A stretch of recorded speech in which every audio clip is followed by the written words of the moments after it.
The anime begins with our protagonist, who, the moment he opens his eyes and regains consciousness, immediately realizes that everything around him is completely dark. The first thing that crosses his mind is a question: where is the light? He also wonders where he is right now, and whether this could possibly be his room. That's when he notices a faint line forming above him, slowly illuminating the darkness. The light weakens just enough for a crack to appear. As soon as that happens, he panics, because beyond the crack, he can make out what looks like a forest, or perhaps a jungle. This only confuses him further, as he has no idea how he ended up in such a place. Unable to move at all, he can only ask himself, what in the world is going on? Suddenly, a status window appears in front of him, stating that his race is Dragon Egg. Before he can even begin to process that information, a mysterious voice unexpectedly speaks to him, explaining that the status screen has been activated and that his abilities are displayed as easy-to-understand numerical values. The protagonist assumes this voice might be able to answer his questions and tries to gather more information. It is then that the system informs him that this is thanks to a skill called Divine Voice, Level 1, which provides information about his current status, his items, and also explains any changes to his condition. Hearing this, the protagonist asks if this is some kind of video game. However, the system immediately responds that Divine Voice, Level 1, does not grant access to that explanation. From this, the protagonist assumes that if he manages to level up, his questions might finally be answered. So, he changes his approach and asks who exactly is speaking to him. Once again, the system responds coldly, stating that Divine Voice, Level 1, does not grant access to that explanation. This repeated refusal clearly unsettles and frustrates him. Desperate for answers, he asks again who the voice is and where he is right now, but the system once more refuses to respond to those specific questions. Angered by this, the protagonist begins to panic and struggle, causing the egg he is inside to wobble violently. Moments later, it loses balance and falls from the tree it had been resting on. After hitting the ground, he realizes just how far he fell. Seconds later, the system notifies him that he has acquired a new skill, Fall Resistance. Although this should be good news, the protagonist focuses on something far more alarming. He has lost 1 HP point. His health now reads 4 out of 5. Suddenly, the system announces that he has obtained a title, Clumsy. Infuriated, the protagonist demands that the system stop making fun of him. Moments later, the egg begins rolling uncontrollably downhill, sending him into a brief panic as he has no way to stop himself. When it finally comes to a halt, he looks through the crack in his shell and realizes he nearly fell into the water below. As he looks closer, he sees his reflection and confirms without a doubt that he truly is an egg. As he stares at the horizon, lost in thought, he complains that none of this makes any sense, unable to understand what is happening to him or why he is here. Recalling how RPGs usually work, he assumes that by accumulating experience and levels, he should eventually be able to evolve. That thought leads him to a troubling possibility, that he may need to defeat enemies. The idea feels absurd, considering he is nothing more than an egg. After a while, he suddenly stops, sensing something ahead. Carefully rolling closer, he peeks out while hiding behind a tree. Unable to see it clearly, he assumes it is some kind of insect, but this is enough for him to realize that he is not alone in this place. He then uses status on the creature, revealing that it belongs to the dark worm race and carries the title Egg Eater. Needless to say, he does not like the sound of that. As he continues reading the information, the worm notices his presence and immediately shows its hostility, charging straight toward him. Fearing that its intention is to devour him, the protagonist barely has time to react. As the creature lunges at him, he instinctively rolls away at full speed to escape. As he keeps moving, he complains about how persistent this predator is. No matter how far he rolls, it refuses to give up the chase, forcing him to consider that defeating it might be his only option. Seizing a moment of momentum, he jumps, and while airborne, he uses status on his enemy once more. The result confirms his fear. The worm has more HP than he does, making a direct confrontation a terrible idea. Because of this, he decides that creating an opening is the only way forward. Spotting a small cliff ahead, he places his trust in his ability to survive a fall from that height. When he reaches the edge, he suddenly stops. The worm takes the bait and lunges at him, attempting to devour him, but at the last second, the protagonist twists his body and narrowly dodges the attack. As a result, the worm plunges off the cliff. To finish the job, the protagonist throws himself down as well, crashing directly onto the creature's body and making the fall even more brutal. After slamming into the ground, he confirms that he also took damage even though the worm's body helped cushion the impact. Next, he waits, hoping that this strategy has finally killed the monster. However, his hope is crushed the moment the worm pushes him off and reveals an overwhelming thirst for blood. The protagonist desperately begs for it to fall asleep already, and, as if answering his plea, the worm collapses once more, this time showing no signs of life. Having defeated it, the system informs him that he has gained 12 experience points and that his title, Walking Egg, grants him an additional 12 bonus experience points. The protagonist begins to think that if he can gain experience by defeating enemies, then this truly must be a game. But as he reflects on that thought, the system delivers another announcement. The Dragon Egg has gone from level 1 to level 5, reaching the maximum level and unlocking the opportunity to evolve. Hearing this, the protagonist is stunned. When the system asks if he would like to view his available evolution evolutions, he accepts without hesitation. Upon his confirmation, the system presents him with two evolutionary paths. One is called Baby Dragon, and the other is Drake. Seeing these options leaves him conflicted, unsure of which path to choose. Suddenly, the system begins explaining the Drake evolution. It is a smaller species, and while it is small by dragon standards, it is still larger than a bear. Another important detail is that its fire breath is feared by adventurers. The protagonist admits that having this kind of information explained so clearly is pretty amazing, and he asks the system to tell him about the other option. The system then lists the traits and notable details of the baby dragon, such as the fact that its meat is extremely tender, making it a prized delicacy when properly seasoned. On top of that, it is quite weak, with short claws and underdeveloped fangs. However, it possesses tremendous potential, with multiple possible evolutions, although most of them end up being hunted down by adventurers or other monsters. Faced with this information, the protagonist can't help but complain. He finds it depressing, especially since it initially sounded more like a culinary guide than an evolution path. Taking all those drawbacks into account, he immediately rejects that evolution, believing that the Drake seems far more balanced. Suddenly, a different voice echoes directly inside his mind, urging him to become strong. The message repeats itself several times. The voice goes on to say that only one path lies before him, the path to the summit, and that great expectations have been placed upon him, so he must not disappoint. Caught completely off guard by this sudden message, the protagonist wonders if what he heard was divine voice, the same system that informs him about his status and abilities. The system then notifies him that the divine voice skill has advanced from level 1 to level 2. Immediately, the protagonist asks whether the voice he just heard was the result of reaching level 2, since it sounded entirely different from the system's usual responses. But when no answer comes, he starts to wonder if he heard that message because he had described the Drake as a balanced evolution. Unable to get the thought out of his head, he repeats the message to himself, trying to analyze its meaning, that only one path lies before him, the path to the summit. As he focuses more deeply, he comes to a realization: the baby dragon actually holds greater potential, capable of evolving into countless kinds of dragons. In comparison, the Drake appears to offer far fewer possibilities, making it likely that its evolution would eventually stagnate. After several minutes of reflection, he finally makes his decision. He tells the system that he will choose Baby Dragon, declaring that he will not regret the path he has chosen. Immediately afterward, the egg cracks open as his body undergoes a sudden transformation. He has evolved from a dragon egg into a baby dragon. The system informs him that thanks to his title, Child of the Dragon King, level 1, all resistances below level 5 are enhanced. He also acquires several new skills: Dragon Scales, Baby Breath, Hiss, and Bite. After taking a moment to examine his new appearance, he checks his stats and realizes that they have skyrocketed. However, even after evolving, his HP and MP have not fully recovered. This makes one thing clear: whether he evolves or not, he still needs to rest. An important lesson to learn. He then approaches the worm's corpse and offers it his thanks, acknowledging that thanks to it, he was able to break free from his shell. Suddenly, his stomach growls, demanding food. As he stares at the monster's body, hunger sets in, making him realize that his body wants to eat it. Though confused at first, he understands that this is his dragon instinct, something necessary to regenerate and to fight again. He then recalls the words of that mysterious voice, the one that urged him to grow stronger, and he becomes convinced that he must continue to strengthen himself. With a shift in mindset, he casts aside his doubts and begins devouring the monster's corpse, even as he complains internally about how disgusting the act feels. The next day, he wakes up feeling surprisingly refreshed, having slept comfortably. The first thing he does is head toward the water to look at his reflection once more. It is then that he realizes the truth. He has been reincarnated into this world, now existing as a newborn dragon. On top of that, the world itself seems to function like an RPG. He can gain EXP to level up, and even evolve. However, he has no memory of who he was before. Although he believes he was once human, he has no idea what he did, or even whether he was a man or a woman. As these thoughts cross his mind, monsters like the one he fought earlier begin creeping up behind him, stalking him from the shadows. Yet instead of feeling fear, he calmly prepares himself and begins the hunt. In an instant, he leaps onto one of them, slashing it apart with his claws. As he continues defeating them, he gains experience with surprising ease. After all, he is far stronger than before. After exterminating several of them, the system notifies him that the baby dragon has advanced from level 1 to level 3. He then begins using Baby Breath, allowing him to incinerate multiple worms at once. By defeating even more of them, the baby dragon reaches level 7. As the battles continue, he earns the title Striker, followed shortly by the skill Dragon Fist. He repeats this hunt without pause, and upon reaching level 15, the protagonist feels satisfied, convinced that he is steadily approaching the summit. At that moment, he becomes distracted by an unpleasant thought: whether he will have to eat more of these monsters. Just remembering the taste and texture makes him feel nauseous. Because of that, he wonders if he can try eating something other than insects. Unfortunately, he learns the hard way that the mushrooms in this forest are extremely dangerous, making it a terrible mistake. Despite that, the system informs him that he has acquired the skill Poison Resistance, and that the title Clumsy has increased from level 2 to level 3. From there, he continues roaming the forest, intent on finding new prey. Suddenly, he notices something ahead: a level 6 gray wolf, who whose stats are clearly inferior to his own. As he begins to chase it, he fires his fire breath, followed immediately by Dragon Fist, more than enough to completely incinerate the wolf. Approaching the corpse, he notices that the scent rising from it resembles that of roasted meat. Acting on instinct, he blasts it once more with his breath, turning it into properly cooked meat. After taking a bite, he continues eating without stopping. It tastes far better than anything he had consumed before, exactly what he needed. Sometime later, he reaches level 20. As he rests, he reflects on the fact that his next evolution will occur at level 25. While it doesn't seem too far away, he can already tell that leveling up is becoming slower with each step. While preparing the meat he plans to eat, he is suddenly distracted by strange sounds coming from somewhere nearby. Although he can't understand the words, he clearly recognizes it as human language. Because of that, he moves closer, carefully observing them while staying hidden. Judging by their clothing, he comes to the conclusion that this truly is a fantasy world. On top of that, he believes that despite being a dragon, he looks rather cute, so things should be fine. By checking each of their status screens individually, he realizes that while they are weak on their own, as a group, they could be stronger than him. After giving it serious thought, he decides to approach them in a friendly manner. As soon as he does, he asks them not to hurt him, explaining that he is not an evil dragon, all while putting on the most adorable expression he can manage. However, when he puts on his cute act, the adventurer at the front signals the girl beside him to step back. Then, he flashes an unmistakably hostile smile. In his eyes, the protagonist is nothing more than another horrible monster. Without hesitation, the adventurer slashes his sword through the air, sending a ranged blade attack straight toward him and carving a deep wound across the protagonist's chest. Unable to communicate properly, he begs them for mercy, insisting that he is not their enemy. But before anything can change, the mage fires an offensive lightning spell, dealing even more damage and leaving his body completely paralyzed. While he lies defenseless, the system notifies him that he has acquired the skill Magic Resistance. Even as he tries to flee, his body refuses to respond. In that moment, he realizes that he has failed, because to them, he is nothing more than an enemy or food. Trapped in such a hopeless situation, he calls himself a fool, wondering why he ever believed a dragon could befriend humans. Worse still, he mocks his own struggle, breaking out of his egg and evolving, only to end up with a pathetic fate like this. Even so, he repeats one thought over and over. He wants to live. He doesn't want to die. Using every last ounce of strength he has, he drags himself across the ground, desperately begging for help. When he finally runs out of strength, tears spill from his eyes as he pleads for mercy, knowing full well that they cannot even understand him. Just as the swordsman raises his blade to deliver the finishing blow, the girl suddenly steps in front of him, blocking the attack and speaking to him instead. The protagonist can't understand a single word of their exchange. From his position on the ground, all he can tell is that the girl seems to be protecting him, even though he has no idea what is happening. When he regains full awareness, the first thing he feels is a gentle, soothing warmth. Looking more closely, he realizes it is magic, and that she is the one healing him. The girl says something, and the protagonist barely manages to make out that she is asking if he's alright. He is deeply shaken that she would help him, a dragon, and he feels overwhelming gratitude. In the end, the swordsman and the mage let it go without further resistance. As the protagonist checks her status, he learns her name, Miria Miliania, a terrestrial human. He also notices that she has almost no MP left, yet despite that, she still used her healing magic on him. Another thing he realizes is that once he recovers, she will leave. Even though the paralysis is slowly fading, he chooses to remain still for a little longer. As a result, the system notifies him that he has acquired the title Liar. A short while later, Miria says something to him, and at that moment, the protagonist gains the skill Grecian Tongue. He takes this as a sign that the higher this skill levels up, the more he will be able to understand her, something he eagerly looks forward to. That brief moment of peace is suddenly shattered by a terrifying roar. It is followed by the screams of other humans, making it clear to the protagonist that something is terribly wrong and that the enemy is incredibly powerful. Without hesitation, Miria rushes toward the danger to help them. In response, the protagonist grabs onto her clothes, not wanting her to go, fully aware that judging by those screams, there is nothing she can do. He also knows that with no MP left, she won't be able to use her healing spells. As if she understands the message he is trying to convey, she gently shakes him off and moves forward anyway. This fills the protagonist with desperation, especially since he is still unable to stand due to the lingering paralysis. Certain that they cannot defeat this monster, he forces himself to rise, believing that there may still be a chance to change the outcome if he joins the fight. When he finally reaches the scene, he realizes that the monster is a rock drake, classified as rank C. It has 197 hit points, while he has only 38 out of 72 remaining. Even so, he refuses to be intimidated and quickly surveys the area, spotting Miria lying on the ground beside the drake. At that very moment, the monster notices his presence and shifts its attention toward him, catching him completely off guard. After dodging an attack, he immediately hides behind some bushes, knowing that if that rock dragon gets near him now, he's seriously going to die. He sees that Miria is still alive, and the rock dragon has spotted her, so it's heading straight for her. However, once again, the divine voice speaks to him, and this time, it is telling him to run away, because he's going to die if he doesn't. He's already well aware of that, because he has zero skills or stats that can beat that rock dragon right now. The MC knows that the divine voice is right, especially seeing how huge that dragon truly is, but he can't help but remember the way Miria saved him without hesitation. He knows that he has to do this, so he immediately runs straight for the rock dragon before it reaches Miria. Using his rolling skill, he dodges one of the attacks, and the divine voice lets him know that he has received the title King of Evasion. The MC tries to focus on the battle, and notices that the old man who was with Miria didn't make it. On the other hand, the other man is still alive, though he's unconscious and bleeding, with only 5 hit points left. The rock dragon attacks again, but the MC knows that he has to do something to save them, so he decides to use his rolling skill to get its attention. His plan is to get it away from here, and then come back and help those two, but the task proves to be harder than he thought. The rock dragon manages to hit him with a long-range attack using a skill called Tremor that's impossible to evade. This leaves him without many options, but he tries to think about any other ways. When the rock dragon uses Bite, the MC decides to use his Fire Punch to attack, and this manages to do some damage. The rock dragon recovers the HP lost in just a second, but he knows that this is his chance, so he decides to take Miria and run away. There's still the other guy, but he knows that he can't save them both in his conditions, so he'll save the girl at the very least. The rock dragon tries to attack again, but its giant size makes it much slower, which allows the MC to run away with the girl. Once they're far away, the MC puts her down for a moment to check her vitals, and notices that her HP went down because of the blood loss. He thinks about using some healing magic, but decides to focus on getting her to a safe place first. The MC tries to remember which direction she was coming from when they first met, and his sense of smell helps him perceive the scent of humans. Without wasting any time, he carries Miria and runs, following the scent of humans. However, he stops as soon as he perceives a different smell. Knowing that grey wolves are approaching, he runs as fast as he can because he doesn't know how many of them there are. Soon enough, he realizes that they're multiplying, and he ends up surrounded by them. Having no way to escape, he puts Miria down and tries to fight them despite how many they are. Miria remains unconscious, but the loud noises make her open her eyes for a brief moment, and she manages to see him fighting the wolves. She loses her consciousness right away after that, and the MC carries her on his back after he defeats all the grey wolves. Even though he managed to defend her, he truly is at his limit now, and the exhaustion barely lets him move. Fortunately, he eventually finds a human village, so he tries to call someone for help. However, his desperate words sound like the roar of a beast to humans, who quickly approach him with weapons. He tries to ask them for help, but he only gets stabbed on his leg, and the humans clearly only see him as a monster. The MC desperately tries to explain that he just wants to help the girl, but when he sees the hostility in their eyes, he understands that there's nothing he can do to change that. That's why he gently places Miria down, making sure she's okay before leaving, hoping that they can take care of her. After he runs away, the humans decide to remain vigilant, saying that the monster might come back and attack them. They quickly take care of Miria, and the MC is content with that, knowing that she should survive now. He's deeply injured now, but realizes that a dragon is a dragon, no matter where it's at. As he walks away, the divine voice tells him that he has received the title Itty Bitty Hero, Level 1. 2 days after what happened, Miria finally wakes up in the house of a girl named Marielle, who tells her that she had to treat her wounds. Marielle confesses that she hasn't used such powerful white magic in a while, but it seems that she's mostly healed from the worst of it. She also informs her that she was out for a good 2 days, but she should still sleep for a while longer. Miria decides to listen to her and lies back down, thinking that someone must have brought her back to the village. Now that she knows that Miria is okay, Marielle freely complains, because she can't even count how many times she told Daz not to invite any trouble. Miria then asks her where Daz and Grants are, because they were with her when they faced the rock dragon. Marielle pauses for a moment and then informs her that Grants is dead, and they found his corpse in the woods. It looked like he was bludgeoned to death with a rock. Marielle blames Daz for what happened, because no one in their right minds would pick a fight with a rock dragon. Miria asks her what happened to Daz, and Marielle tells her that they have yet to find his body, but it seems safe to assume that he was eaten. Miria tries to process the information, but it doesn't take her long to realize that she's the only one who survived, and guilt hits her right after that. She immediately starts crying and blames herself for what happened, saying that if she had just stopped Daz, this wouldn't have happened. Marielle tries to comfort her and tells her that it's honestly a blessing that even she alone came back to them alive. Daz was the type to never listen to anyone after all, so she shouldn't blame herself for that. Miria continues crying and tells her that Daz wasn't a bad person, and he was always the first one to get rid of the monsters that strayed into their village. A lot of the kids adored him too, because his actions were admirable and he was strong. However, one day, one of the villagers challenged him, saying that he couldn't beat a rock dragon. Daz didn't take that very well, and Miria saw the whole thing when another villager told him that he's the one who got scared and ran home. Daz tried to remind them that that happened years ago, and told them that he could definitely beat one if he tried now. The villagers asked him not to even try, and reminded him that he had no one to drag along with him this time. Despite their warnings, Daz was already decided, saying that he would beat a rock dragon soon. Soon enough, he decided to team up with Grants, and approached Miria to tell her that he got permission from Marielle to hunt a rock dragon. This was clearly a lie, but Daz even told her that since Marielle was busy, she said they should ask her for help. Miria had her doubts, and asked them where Marielle was at the moment, wanting to hear that from her in person. However, Daz simply told her that Marielle was already gone, on because she had business in the next village over. Miria hesitated for a moment anyway and tried to remind them that the rock dragon is the strongest monster around the village, so Marielle said to never, under any circumstances, engage with one. She also warned her that she shouldn't help, even if he wanted to go hunt it. Daz took this the wrong way and asked her if she was saying that he was lying, putting her in a difficult position. Trying to convince her, he told her that Grants was there when Marielle gave them permission. That was clearly also a lie, but Daz warned her that they would go for the rock dragon, even if she didn't go with them, and there's a chance he and Grants are going to die if she doesn't. Miria had no other choice but to accept after that, falling straight into Daz's trap. After hearing that story, Marielle mentions that Daz's own pride cost him his life, and it lets her see that humans make the wrong decisions for such trivial things. She asks Miria to be careful and not to make the same mistake, because it can cost her her life as well. Miria agrees and wipes her tears, but Marielle finally smiles and tells her that it's impressive that she escaped and made it here with such serious wounds. Miria immediately sits up after hearing that and asks her if someone didn't carry her here from the forest. Marielle gets really confused at that and reminds her that they found her getting attacked by a monster just outside the village. Miria tries to explain that she was attacked by the rock dragon in the forest, and that's when she lost consciousness, so there's no way she could have come here by herself. Marielle tells her that that's ridiculous, because no one in this village would risk wandering in the forest alone at night. She was out cold on the outskirts of the village, and they say she was attacked by a monster there, so Gregory drove it away. Miria is clearly confused, because she doesn't remember anything at all, but Marielle explains that humans can lose their memory after suffering a huge shock, so perhaps that's what happened to her. Miria considers that option, but she manages to remember seeing a baby dragon fighting against a pack of grey wolves. She immediately asks what the monster next to her looked like, but Marielle tells her that she has no idea, because it had already run away by the time she got there. Miria decides not to say anything else, but deep down, she starts wondering if it could have been that dragon from before. Some days later, the MC wakes up in the middle of the woods and realizes that all his wounds are better now. He knows that resting heals him, but it's still crazy to him how he recovered from so much damage. It's clear that dragons are built tough, because if he was human, he probably wouldn't have healed so quickly. He just hopes that Miria is okay by now, and remembers how powerless he felt when he saved her. Even though he evolved and felt like he had gotten stronger, he realized that he actually hasn't at all. If only he had been tougher, perhaps things would have been different, and maybe he could have beaten that rock dragon. That's why he knows that he has to get stronger, and he doesn't waste any time either. So he soon decides to find a pack of dark worms to fight. He ties a dark worm to a tree, and this attracts all the dark worms around. When they're all gathered around the trap, the MC immediately jumps at them, crushing them in seconds. He proudly says that he made use of their Call Allies skill to set a trap, and it worked like wonders. The divine voice tells him that he has received the title of wrongdoer, and the MC feels like that's a little harsh. He clarifies that he won't use this method again after this, but he'll use these dark worms now to reach the next stage of evolution sooner. Without wasting any time, he starts fighting the dark worms, defeating them one by one in a matter of minutes. The divine voice informs him that he has received 24 EXP, and soon enough, it informs him that he has received 48 EXP more. The MC doesn't stop and continues exterminating these dark worms without mercy. He uses Dragon Punch against them and manages to get rid of the majority of the dark worms in no time. Once they're all down, he tells them that it was heroic of them all to rush to help their friend in trouble, so he will always remember their noble sacrifice. Finally, he turns the last dark worm into ashes with his fire breath, and that helps him reach level 25. The MC cheers, and the divine voice lets him know that he has met the requirements for evolution and has maxed out his level. Now that he has met the requirements for evolution, the divine voice asks him if he would like to view the evolution tree. The MC excitedly accepts, and the divine voice shows him all the evolutions available. He's got 5 whole different options this time, though there is a disturbing one mixed at the end called Young Plague Dragon. The other options are Kid Marble Dragon, Kid Dragon, Mini Angel Dragon, and Mini Dragon. He hesitates before deciding which one he should pick, wondering what the difference between Mini and Kid and Baby and Little is. He is also curious about that Young Plague Dragon option as well, and it is making him have a hard time deciding which one to choose. All his confusion is gone the moment the divine voice decides to speak, saying that regarding the evolved forms of certain monster types, Little does not describe the stage of evolution, but rather the size limitations of that particular species. The MC is a little surprised that the divine voice is answering his questions for once, so he decides to listen carefully. The divine voice tells him that while Little types experience faster stat development, they have less evolution paths and abilities compared to the Baby types. Thanks to that explanation, the MC quickly understands that Little types grow faster and therefore survive easier, but they are a bad choice in the long run. That's why he apparently made the right choice, becoming a Baby type instead. The divine voice continues explaining that the Kid type is a higher ranked version of the Baby type. On the other hand, Mini types have less evolution choices, but enjoy the benefit of having a stable evolution tree. That part is clear enough, so the MC decides to ask about the Young Dragon type now, but the divine voice apparently has nothing to say on that one. Knowing that he won't get any further explanation, he assumes that it is probably close to what the Kid type type is. Still, he will have to get a detailed explanation of each choice before he chooses. The divine voice informs him that Mini Dragon has the same small stature as the little dragon, but its individual growth is slow and has limited evolution choices. However, in exchange for that, many of its future evolutions feature great potential. The MC mentions that he's not a fan of slow growth and limited evolution choices, so he asks the divine voice to tell him more about the next one. The divine voice informs him that Mini Angel Dragon is a dragon that has obtained protective spirit and swears to live for the sake of others. While it can make use of numerous white magic spells, its fighting ability is not very high. The MC sees the title skill of protective spirit and mentions that it looks like the evolution path may vary based on the title. There aren't many possibilities for mini types,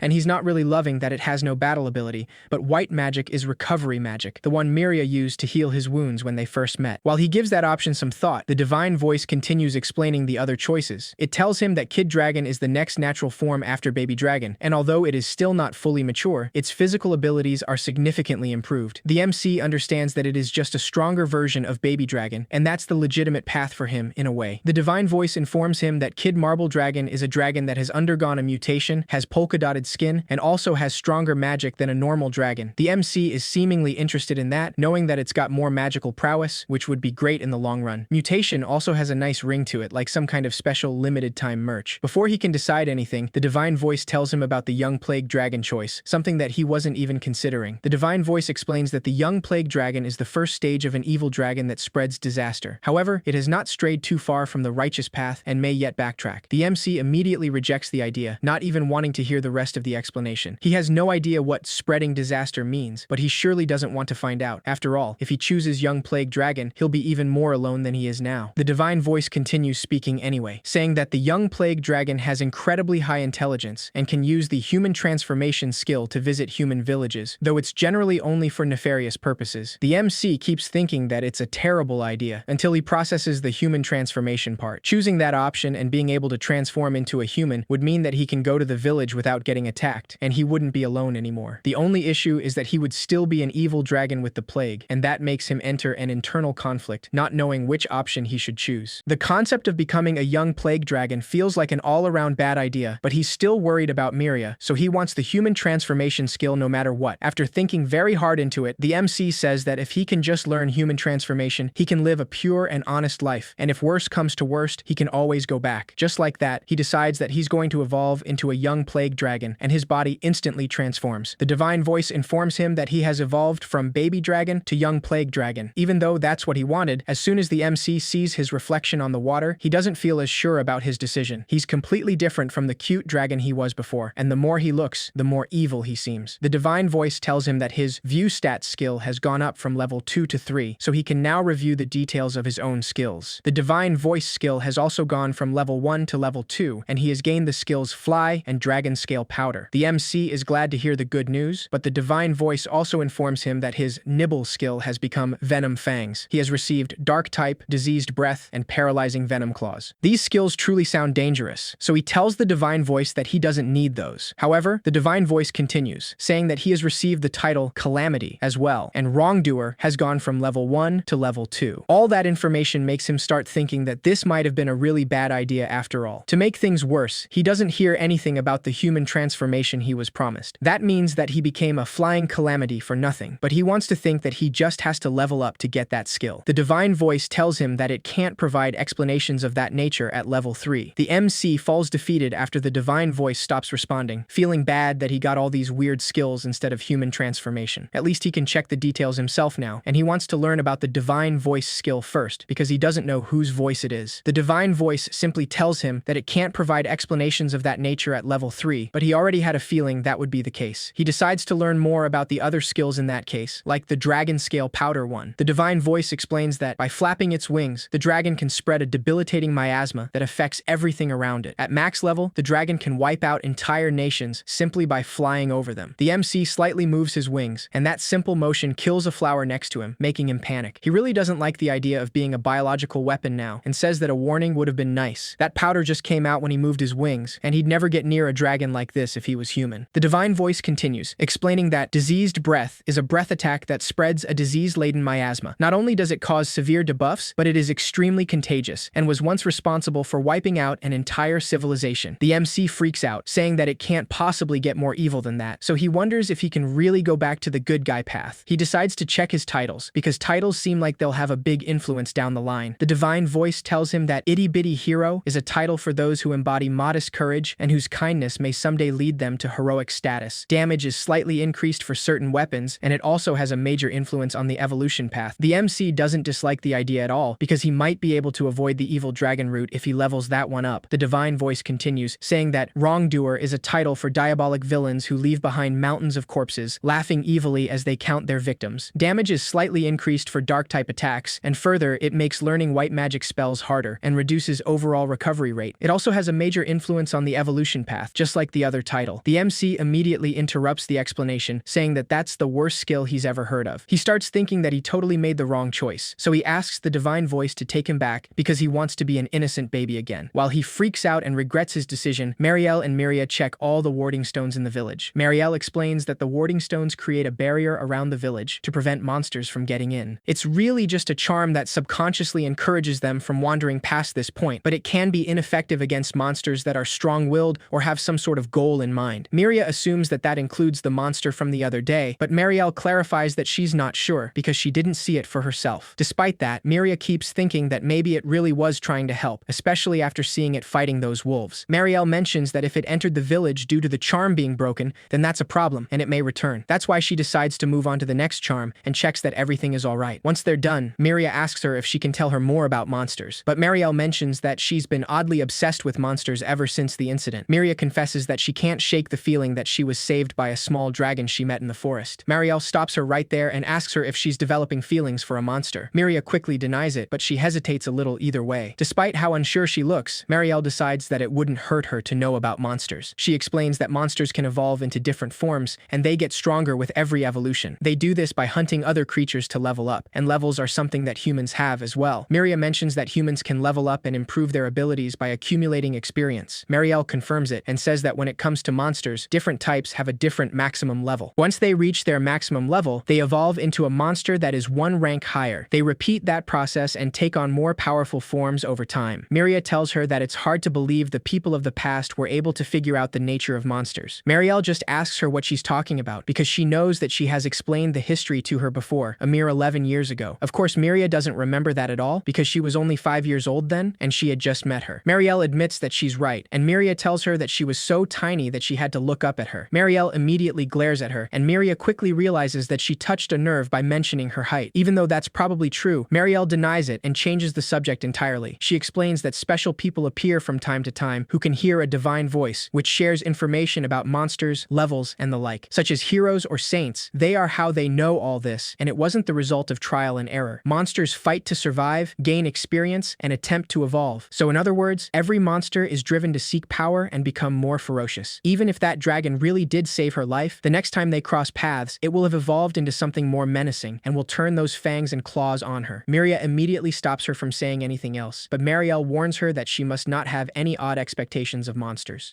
Meanwhile, the MC decides that he'll level up super fast and get back on the right track because he's going to be a hero, not a demon king. For starters, he wants to learn human transformation and go to the village because he'd like to see Miria again. Without wasting any time, he tries to find some weak monsters nearby to gain tons of experience. However, walking suddenly becomes difficult, and that's when he notices that there are threads around his body, stopping him from moving. A huge monster appears right behind him just then, but that's not the kind of spider he was expecting. The MC quickly checks its stats and finds out that it's a really strong Taranturage. He doesn't think he can beat it right now, but before he can even attempt to escape, the spider shoots its webs towards him. He immediately uses baby breath to burn the threads, but his own body also catches fire. As he rolls on the ground to put out the fire, the divine voice informs him that he has gained the skill Fire Resistance. Once he manages to put out the fire, he stands back up and quickly checks the spider to see how much damage it took from his attack. The monster still has 62 hit points out of 78 total, so his attack wasn't as effective as he hoped. He then decides to use his claws against the spider, using his paralyzing Venom Claws skill for the first time. After attacking the spider continuously, he quickly backs off and checks its stats, seeing that it now has 42 hit points. The Taranturuge's status says that it is burned, slightly paralyzed, and completely enraged, which can't be good. The MC doesn't understand how it still has half of its HP, and he's clearly worried that he just pissed it off. That definitely can't be a good sign, so he decides that he has to run for it now while it's paralyzed. He immediately runs away with his rolling skill, but to his bad luck, the paralysis soon wears off, and the enraged spider chases after him. Just then, he remembers that he has the fly fly skill, but his small wings don't let him get so far. He's really confused that he can't actually fly and assumes that his level is too low. He doesn't have much time to think because the spider is about to catch him, so he goes back to his rolling skill to escape. After a whole 10 minutes of rolling, the spider is still chasing after him, and it's not showing any signs of exhaustion at all. The divine voice lets him know that the skill roll has gone from level 2 to level 3. That gives him some hope, so he starts believing that he's going to make it out of this, because he's way faster now. The divine voice tells him that he has gained the title Chicken Runner, and the MC immediately asks if it's calling him a coward. He clarifies that he would fight the spider if he thought he stood any chance of winning, but this is not the case. The situation worsens when he notices an incoming cliff, and he knows that a drop like that will kill him for sure. He wonders if he should turn right before the edge, but then thinks that he can simply escape if he just makes it to the other side. His fly skill is unreliable, but he decides to jump at full speed either way, hoping for the best. Right after he jumps, he spreads his wings on the highest point and tries riding the wind to get to the other side. That turned out better than he thought, and he's glad to know that he managed to get away, though he's extremely exhausted now. The spider completely disappeared from his sight, so he just assumes that it gave up and left. The MC confidently promises that he's coming back after leveling up to fight it for sure. However, that's when he looks back at the cliff and realizes that the spider didn't actually leave, and it created a bridge with its webbing to get to the other side. The MC panics and realizes that this monster is beyond persistent, so he immediately starts rolling again. The divine voice tells him that the skill roll has gone from level 3 to level 4. That's nice and all, but the MC is still fighting for his life, so he doesn't have time to get happy about it. A gray wolf casually gets on the way, so the MC simply rolls over it and gains 20 experience in the process. The divine voice tells him that due to the effect of the walking egg title, he has earned an additional 12 experience points, and young plague dragon has gone from level 1 to level 3. A forest cutter also gets on the way, and the MC runs over the insect as well, gaining even more experience. He also runs over a wargmush, a weird monster butterfly, and other monsters on accident. He's doing literal hit and runs here, which further increases his experience on his wrongdoer title. The divine voice lets him know that young plague dragon has gone from level 3 to level 8. His stats are really getting up there just by him running away, so he starts thinking that maybe he can beat the spider now. He finally stops running and faces the spider, quickly checking the skills it has, which include bite, paralyzing tongue, spider silk, and double poison. He has no idea what double poison is, but he decides that he'll get in close and hit with a full-powered baby breath anyway. Before he can do anything, the spider shows him what double poison is and releases a powerful toxin in the air. The MC quickly jumps onto a tree to keep some distance, and he can move thanks to poison resistance, but his throat is killing him because of that toxin. He soon realizes that the spider is waiting for the poison to kick in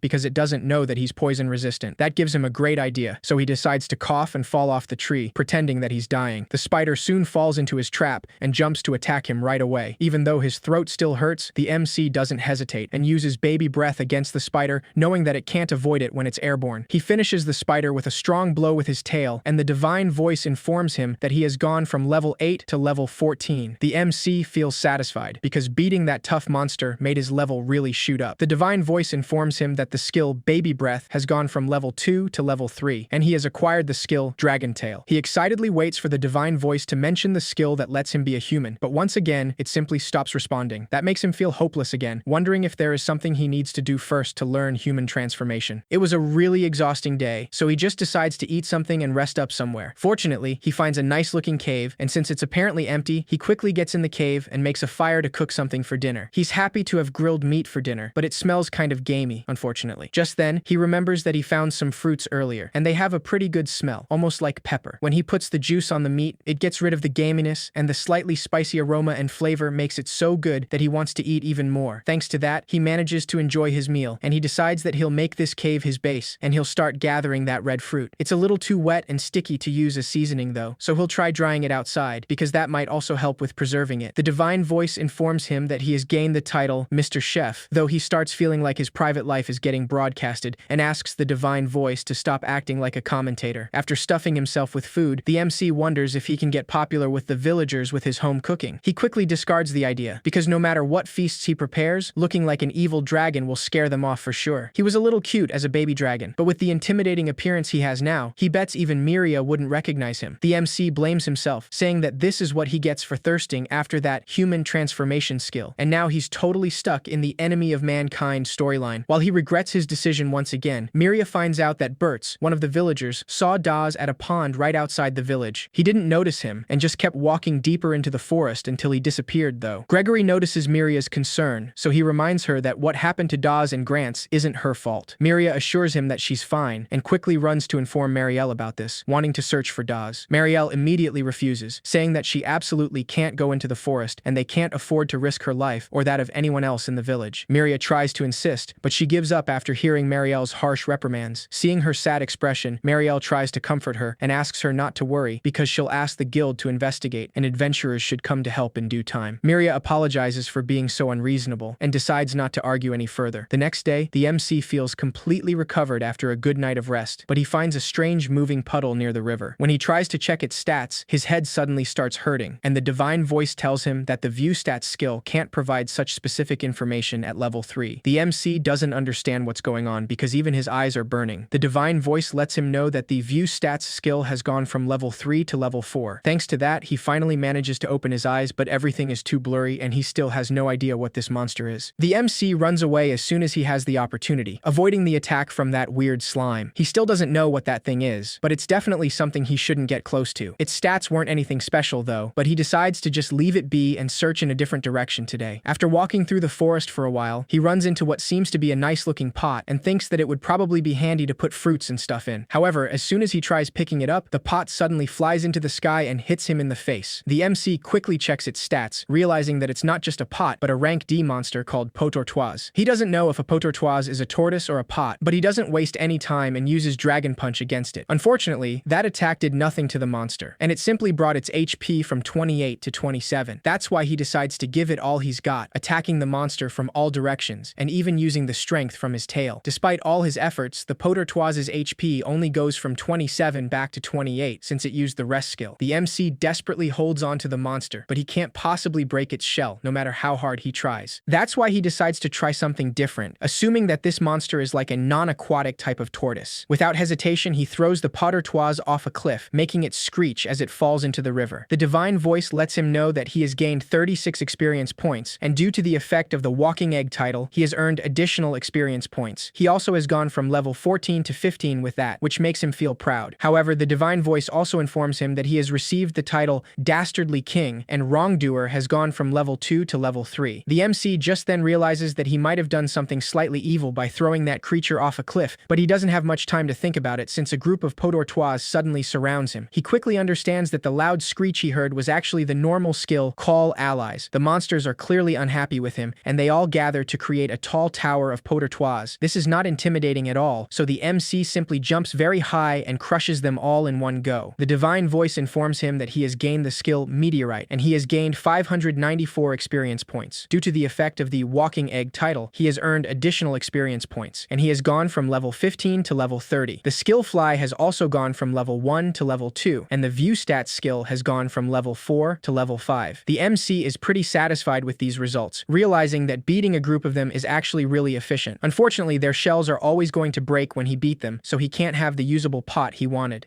He still leveled up and got some meat though, so it is not all that bad in the end. After taking one of the Potortoise, the MC mentions that he wants vegetables too, not just meat, since veggies are important. However, he still hasn't learned human transformation, even at this level, and he's got only 10 levels until his next evolution, but he doesn't know if it will really take that long for him to learn it. He suddenly stops walking when he hears the sound of footsteps, something he hasn't heard before in the forest. He quickly hides behind a tree to see what it is, and the only thing he spots is a bear walking, but something is clearly off about it. The divine voice lets him know that he is too far away, and the stats cannot be read, but the details on the species can be viewed. The MC decides to check that at least, and the divine voice informs him that it's a clay bear, a powerful D+ rank monster made entirely from Claude, with a high recovery ability. The monster is the same rank as him, and it makes him think that he can stand a chance at beating it if he fights hard enough. Also, if the name is Clay Bear, then it technically means it is bear-shaped clay, in which case, maybe after he wins, he can freely mold it and fire it up to make stuff like pots and jars. That thought alone hypes him up enough, so he decides that he's going to make that clay bear into some furnishings for his pad. He carefully approaches the monster, since it looks like it hasn't noticed him at all yet. This calls for a sneak attack, so he quickly climbs up a tree and attacks the clay bear with King Fist. The monster notices him at the last moment and reacts fast enough to open the back of its body like a trap. The MC panics and manages to dodge that, realizing that that thing is definitely not a bear, and it has no right to call itself a bear. He quickly dodges again when the clay bear jumps at him and takes the opportunity to attack 2 times. mushrooms that fortunately took a good amount of HP, bringing it down from 40 to 25. However, the clay bear immediately uses its high recovery ability, regenerating its HP in a few seconds. The MC realizes that he'll never beat the monster at this rate, so he just rolls around in circles to dodge any attack while he thinks what to do, since he can't beat it in one shot at his current level. The most powerful thing he has is that meteorite skill he just learned, but there's no way it could pick up that behemoth and fly. For now, he'll just have to use hit-and-run tactics, so he tries to go around to the back, then immediately run. The clay bear keeps regenerating itself, but the MC is sure he can win if he keeps running down its MP. Before he can continue with his attacks, the clay bear rages in desperation and uses a sandstorm skill, making it impossible for him to get near. Once the sandstorm finally subsides, he notices that the clay bear now has a kind of spike armor, so he can't hit it with his roll attack anymore. His plan of going around the back won't work anymore, but the clay bear apparently has lost a whole lot of MP. It went from 100 MP down to only 19, maybe because it used regenerate, sandstorm, and probably a transform skill. The clay bear suddenly grabs one of the sharp spikes on its back and throws it at him. The MC manages to dodge that and notices that the spike melted as soon as it hit the ground. The same happens to the other spikes the bear throws at him, so he decides to test something out and jumps at the bear to grab one of its arms and rip it out. He soon confirms that the clay softens when it's away from the body, so he uses the arm of the bear to create a ball, planning to use it to hit the bear with meteorite. That probably won't take away all its HP though, and the clay bear can still use regenerate even with just a little MP left. That's why he decides to throw himself along the clay ball, using his meteorite skill to crush the clay bear entirely, getting rid of a half of its body. The MC confirms that he beat the bear when the divine voice lets him know that he has gained 150 experience points. Due to the effect of the Walking Egg title, he has earned an additional 150 experience points, which means young Plague Dragon has gone from level 30 to 33. The MC is glad that it actually worked, because that attack surely left him busted as well. The divine voice also informs him that he has gained the skill Nutcracker, though he doesn't think it was a very cool attack, but it sure did look like a nutcracker. In any case, he got the clay he wanted, so it's a win for him. Once he's back at the cave, he uses the clay to mold some pots and bowls, using his own fire breath to light the furnace. While he waits for it to finish firing, he decides to go gather some food, hoping to find some vegetables. The first thing he finds is a small mushroom, and the divine voice lets him know that it's a lightning shroom, which has an E rank value because it leaches all nutrition from the trees it grows on, and they're unable to bear any fruit. The nutrients taken in make it rich and delicious, but it has a slightly paralyzing poison. The MC doesn't have resistance to that, so he decides to forget it and leave the mushroom behind. He's glad that he gets so many more details now that his view stat skill is leveled up. It's a huge help, and he's sure it'll be useful to find some good vegetables in this world. After a while walking through the forest, he runs into a giant pink flower and decides to appraise it with his skill. Before he can hear any information about it though, the flower suddenly opens up, baring its teeth. The MC panics and immediately cuts the flower from the stem, and the divine voice informs him that it's a carnivorous flower with value C-.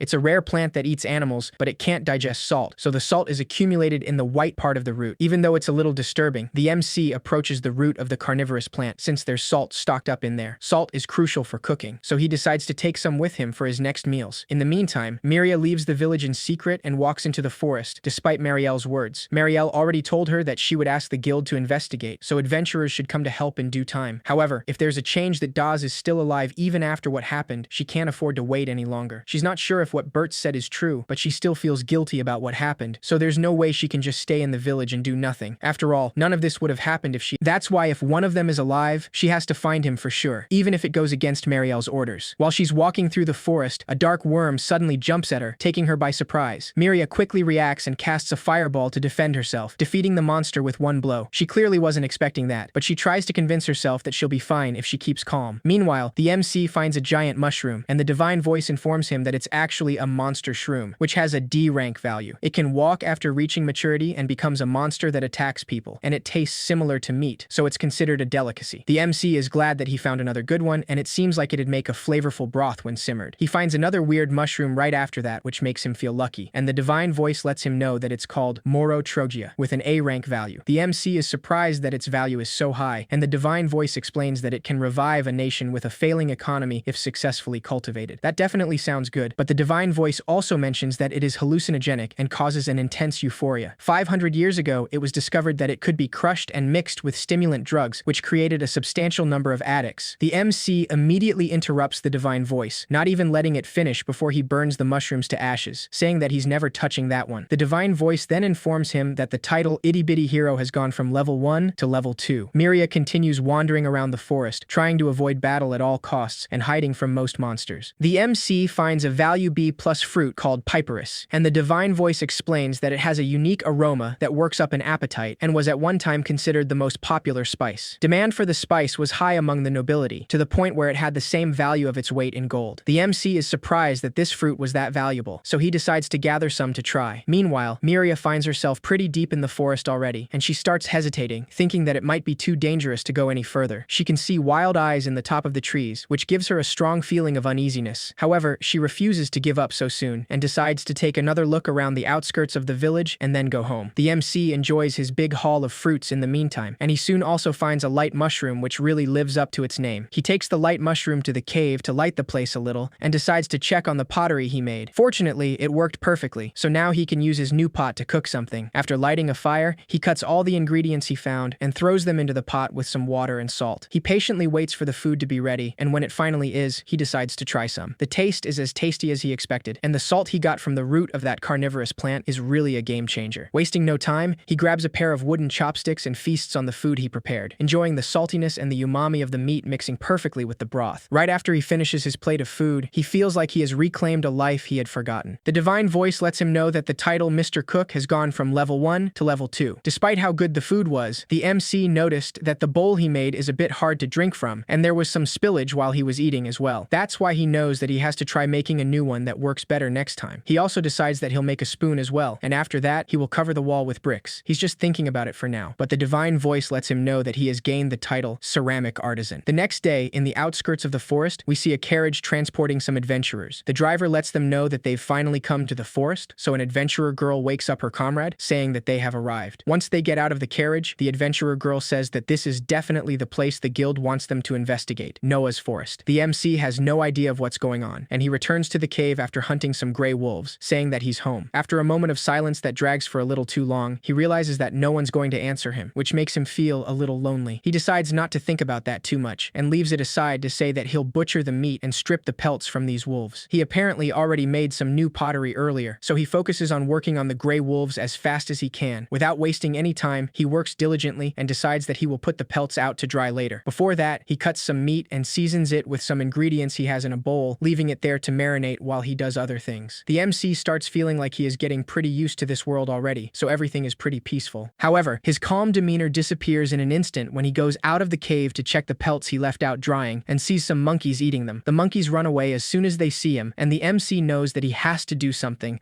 or they're going to eat his entire stock of jerky. He needs to fend them off somehow, and the best idea he comes up with is to poison them. After returning to the cave, he decides to steep some jerky in a poisonous concoction he made with different ingredients. He decides to search for more poisonous ingredients outside, and realizes that he has pretty much learned how to tell from sight whether wild plants are poisonous or not. After walking for a bit, he finds a field of flowers and knows that there must be some poison flowers around. The flowers are too pretty though, so he forgets poison for a moment, thinking that he should decorate the outside of his cave with some pretty flowers to help take the edge off the pains of everyday life. As he happily thinks about that idea, a small creature suddenly emerges from the field of flowers, taking him by surprise. The creature stares at him for a moment too long, and the MC is sure that he has never seen that kind of monster before. He uses his view stat skill and finds out that it's a Venom Princess Lacerda, which has Venom Fang, Venom Claws, Double Poison, and Poison Master as its skills. It only has poison-related skills, and before he can properly react, the Venom Princess suddenly uses the clay gun skill, jumping at him from behind to bite him. The monster immediately leaves after that, making him think that it gave up the fight. However, that's when the venom hits, making him feel a strange kind of pain, as the divine voice informs him that poison resistance has gone from level 3 to level 4. This poison is definitely something else, because he can't even move his shoulder at all. After a while feeling extremely dizzy, the MC falls on the ground, realizing that this is part of that monster's plan.